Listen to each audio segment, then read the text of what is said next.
Kita sambung di sini, alright. So, seperti yang Cikgu bagi tahu tadi, kita jual barang niaga, oke, dengan cost 760 dan kita terima tunai 850, tetapi tunai yang kita terima terus kita masukkan ke bank. Apa yang berlaku? Oke, kita lihat di sini bahwa inventory, bila kita menjual memang inventory kita akan berkurangan. Dan uang tunai yang kita terima telah kita masukkan ke dalam bank. Jadi sebab itulah uang di bank yang bertambah. Oke, dan kita pasti bahwa bila kita menjual kita mesti memperoleh keuntungan. Dan untung ini sebenarnya menambah modal. Bagaimana? Kita lihat penerangannya ialah menjual barang niaga, oke, inventory telah berkurang sebanyak 760 dan tunai di bank pula telah bertambah sebanyak 850. Oke, karena tunai yang diterima dari penjualan tersebut telah dibankkan. Oke, dan untung bersih ialah harga jualan tolak dengan cost, maka kita dapat untung dari penjualan tersebut sebanyak 90. Oke, yang ketujuh, kita mengambil tunai di tangan 200 untuk kegunaan pribadi. So, kita lihat di sini. Oke, bila kita mengambil tunai dan ia adalah kegunaan kita sendiri, bukan untuk tujuan perniagaan, ini akan menjadi suatu ambilan. Maksudnya, oke, ambilan ini adalah apa sahaja yang kita ambil daripada perniagaan untuk kita guna sendiri, maka dia adalah merujuk kepada ambilan. Jadi apa yang berlaku di sini ialah kesannya ialah tunai kita ambil daripada perniagaan. Jadi tunai di perniagaan akan berkurangan. Oke, kenapa modal yang berkurang? Oke, cikgu tarik lagi perhatian Anda semua. Tadi sebelum itu cikgu ada bagi tahu equity pemilik sama dengan tambah untung bersih, yaitu modal tambah untung bersih tolak ambilan. Oke, dapat modal. Jadi nampak di sini itulah sebab ambilan itu mengurangkan modal. Kita boleh lihat dalam penyata keuangan itu sendiri. Oke, jadi ambilan mengurangkan modal. So, kita lihat sini, tunai di tengah dikeluarkan daripada perniagaan.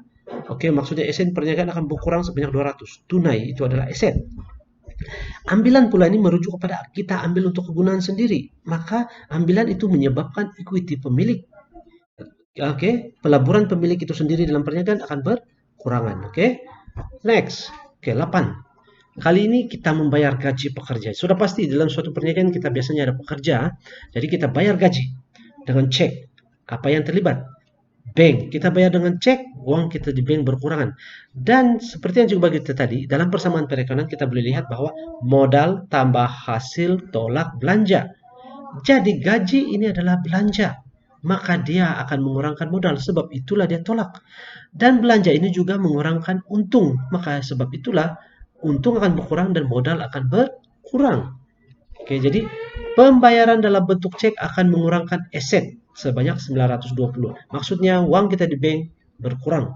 Oke, belanja itu pula akan mengurangkan untung bersih, yang mana juga akan mengurangkan equity pemilik. Oke, kepada 920. Oke, 9. Oke, di sini pula kita membayar lagi dengan cek. Oke, apa yang kita bayar ialah account belum bayar. Account belum bayar ini merujuk kepada pembekal yang kita berutang. So, bila kita berutang, kita perlu bayar. Oke, tetapi apa yang kita nampak di sini ialah kita hanya bayar 400. Oke, tetapi hutang yang kita jelaskan adalah sebanyak 4.200. Apa? Kenapa seperti ini berlaku? Oke, apa pula 200 itu? Jadi apa yang kita lihat di sini? Oke, uang di bank hanya berkurang sebanyak 4.000. Dan account belum bayar pun telah berkurang sebanyak 4.200. So, 200 ini adalah satu keuntungan sebab kita terima. Dia adalah sesuatu yang kita terima. Maksudnya ialah penerangan cek yang kita bayar kepada perniagaan. Oke, di sini ada pembetulan, dia ada kesilapan nih. Ini sepatutnya 4.000, bukan 4.200. Betulkan di sini ialah 4.000. Alright, jadi uang di bank berkurang sebanyak 4.000 dan hutang kita kepada pembekal yaitu account belum bayar akan berkurang 4.200. Kita hanya bayar 4.000. Tetapi apa yang berlaku ialah kita telah menjelaskan 4.200. Dari mana 200 itu? 200 itu adalah diskon yang kita terima. Oke, diskon yang kita terima apabila kita membayar. So, uang bank tambah dengan diskon tersebut, maka jumlah yang berkurang pada account belum bayar adalah 4.200. Jadi 200 ini adalah sesuatu hasil dan ini akan menambah untung kita serta menambah modal. Oke, seperti yang dinyatakan di sini hasil akan menambah equity pemilik. Oke. Next, contoh. 10. Oke. Kali ini kita mengeluarkan uang daripada kedai ke bank. Kita masukkan ke bank. Apa yang berlaku? Uang di kedai akan berkurang. So, tunai di bank, di kedai berkurang. Dan tunai di bank akan bertambah. Oke, maksudnya kita keluarkan, kita ambil uang daripada kedai, kita masukkan ke dalam bank. Jadi, tunai akan berkurang sebanyak 2.100 dan bank akan bertambah sebanyak 2.100. Oke, next, 11. Kita mengeluarkan, kali ini berbeza. Kita keluarkan pula uang dari bank untuk dibawa ke kedai. Oke, berbeza dengan 10. Oke, dalam 10 kita ambil duit dari kedai masuk ke dalam bank. Kali ini kita ambil uang daripada bank kita masuk ke dalam kedai. Jadi, tunai di bank berkurang, tunai di kedai bertambah. So, kita boleh lihat tunai di bank telah berkurang sebanyak 2.000 dan tunai di kedai akan bertambah sebanyak 2.000. Oke, 12. Kali ini membawa masuk tunai 6.000 sebagai modal tambahan. So, ini adalah situasi yang berlawanan dengan ambilan tadi ya. Kita ambil, tapi kali ini kita sebagai pemilik kita masukkan uang tambahan atau modal tambahan dalam perniagaan. Apa yang berlaku? Tunai bertambah, modal bertambah. Oke, boleh bandingkan situasi itu ya.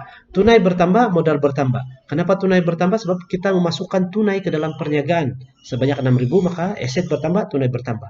Pada masa yang sama, ini adalah sesuatu modal tambahan. Oke, jadi modal tambahan ini akan menambah ekuiti pemilik. So, modal bertambah sebanyak 6.000.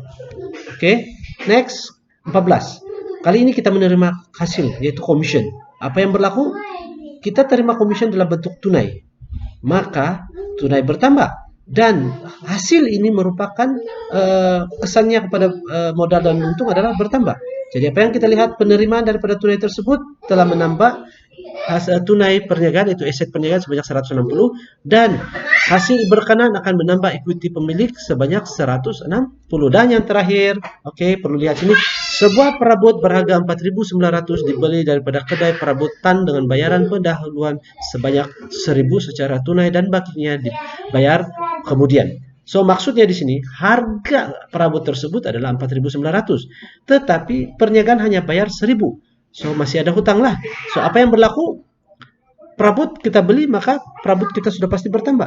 Dan 1.000 tunai yang kita bayar itu menyebabkan tunai kita berkurang. Oke, dan lain-lain akaun belum bayar ini merujuk kepada pembekal yang kita masih berhutang. Jadi kesan dia penerangan, membeli perabot, aset bertambah, oke, 4.900, bayaran tunai 1.000 kita gunakan, tunai akan berkurangan, dan hutang kita juga akan bertambah sebanyak 3.900. Oke, jadi selesai sudah.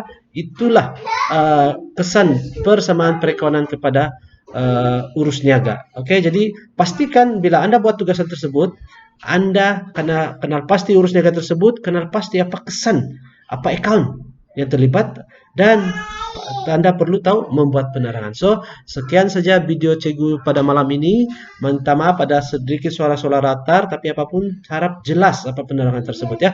Cikgu harap ini dapat membantu Anda untuk menyelesaikan tugasan yang telah diberikan. Selamat malam dan terima kasih.